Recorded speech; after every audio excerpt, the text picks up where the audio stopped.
Hello everybody, Saturday here, and this is my long-awaited review of one of my favourite kart racers, actually my favourite kart racer of all time, Sonic and All-Stars Racing Transform. I'm going to try my best to make this a completely unbiased review, but that probably won't happen because I've played so much of this game, I've played it for such a long time, and I don't see myself quitting this game anytime soon. I love it to bits. Just gonna call this game Sonic Transformed because Sonic and All-Stars Racing Transformed is a mouthful. I think you can already tell. And one more thing, I'm just gonna try and cover everything about this game that I know of. I will be surprised if I end up missing anything because I am going to try and cover everything this game has to offer. So you can see for yourself if you want to buy this game, you can still purchase it on the Xbox store. I know this game's on PlayStation 3 as well, of course, but I just know it's really easy to get, at least on Xbox, due to backwards compatibility, and on Series X and S, the game actually has an FPS boost on Series X and S consoles. The game usually runs at 30 FPS and doesn't go above, but on the next gen Xboxes, it actually boosts it to 60. Before I go off topic, let's just talk about this absolute gem of a kart racer. This game offers a generous amount of game modes both for you to play and with others. You can play on the 4-player split screen and you can play with even more online. One thing I gotta say is the servers in this game still work just fine. The only thing is, if you're trying to find a public match, it's very unlikely you'll get anything, and even if you do, it just doesn't seem to work very well. But if you're playing online with a friend, it works okay. Usually. The game doesn't work perfectly online, but if you're playing private match with some friends, it's usually not the worst experience ever. The game offers 5 GPs and an additional 5 for their mirrored equivalents. And this here is the main game, if you want to call it, known as the World Tour. It's sort of a story mode, but it isn't. It literally has no story. You just progress through a bunch of different levels and challenges. There's also a casino machine, and if you get 3 in a row, as you can see there, you win something. And it applies to your next race, basically. It's a bit of a weird gimmick, but I mean... What's wrong with the gimmick? There are 4 difficulties in this game: easy, medium, hard, and expert. All ranked by their classes, C, B, A, and S. And yes, the cars are faster with the higher difficulty. The roster in this game is quite weird. It's got a bunch of Sega characters, but it's also got very few Sonic characters as opposed to that. And as you level up your characters, they unlock different mods which you can use, which, as you can see, changes the statistics. The very final mod you unlock for leveling up is usually gold, and it makes a certain stat really, really good. And then the very last mod is one you unlock through playing World Tour, and it's unique to certain characters. It's strange.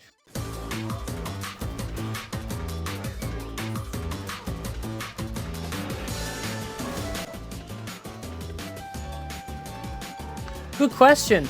Every character in this game has a unique all-star move, which has a very low probability of being picked up, but if you do get it, oh my god, you're just gonna win the race. Like, it's crazy. It's one of the only things in the game I feel like are kind of a little broken, but even then, it's still way, way less powerful than everything Mario Kart has to offer. Oh no! Let me introduce to you a little thing in the game called a Pooper Sickle. Pooper Sickle? Super Pickups are special items that have a different item box. They're a lot larger and they feature on at least every map in multiple locations, some in more than others.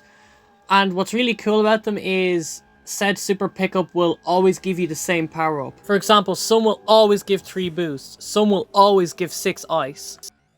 And I'm going to skim through some of the game modes this game has to offer. This first one is called Drift Challenge, where you have to drift in between the little line or whatever you want to call it, and so long as you're drifting in that zone, it will light up green and it will gain you time the longer you drift, and each time you pass a checkpoint, that time will be added to the clock at the top of the screen. This one's called Versus, and basically you do a series of rounds, usually ranging from 3 to 5, where you have to basically be ahead of your opponent by the time the clock runs out, or if you get far enough ahead of your opponent, you win the round anyway, and you also lose if your opponent gets too far in front of you. So what I recommend is getting in front of them, getting something like not ice lolly, what the hell, firework, shooting it back at them and then driving off, and then there you go. This one's pretty satisfying to play. It's called the boost challenge, and your timer freezes whenever you boost, and after a couple of seconds the timer will start ticking down again. If you maintain a bunch of boosts, your timer won't go down, but if you spend long enough without boosting, well, your timer is going to go down, and it goes down pretty fast, or at least feels that way, because you've such little time and you're always trying to keep it going. So whenever the time starts going down, it's so scary. Traffic attack. This game mode has actually been growing on me a little bit.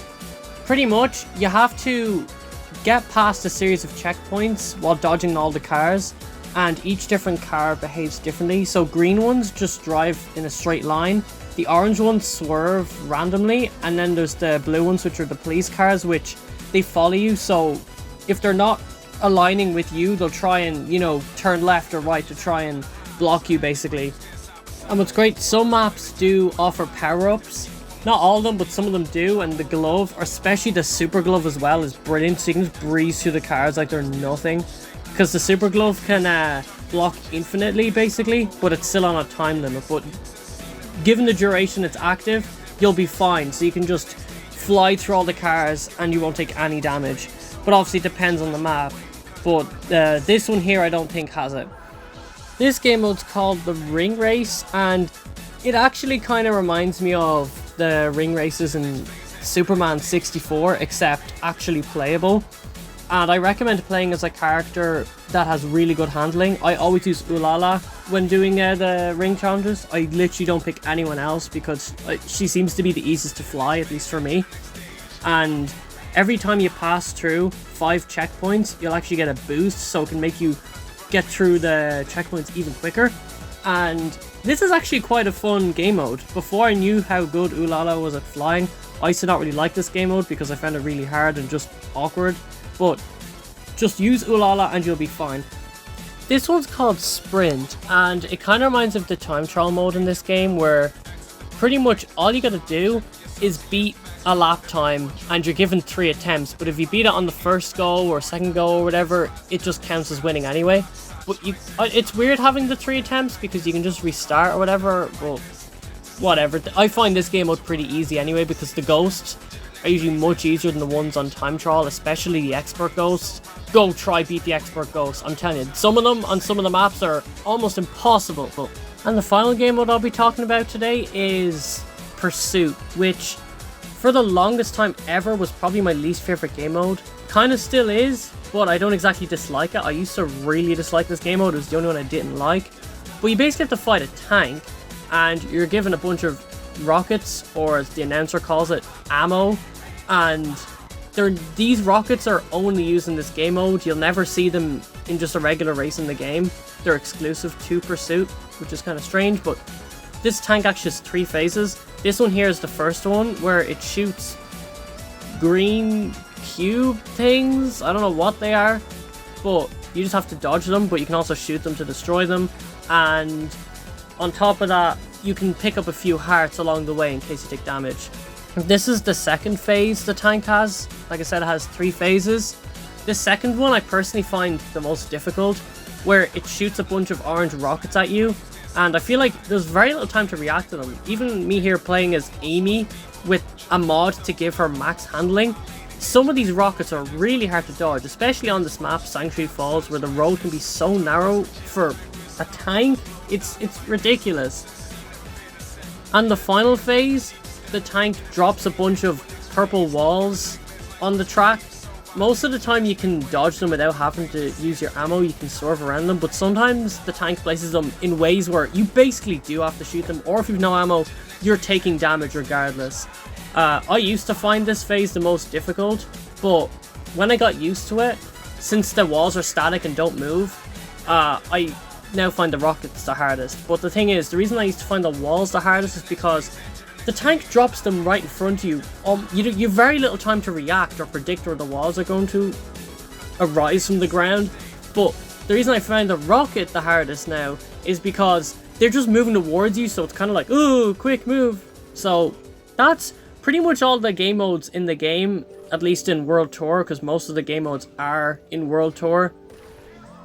And that has been my review for Sonic and All-Stars Racing Transformed. It's been so long awaited. I've been needing to make this review for so long, but yeah.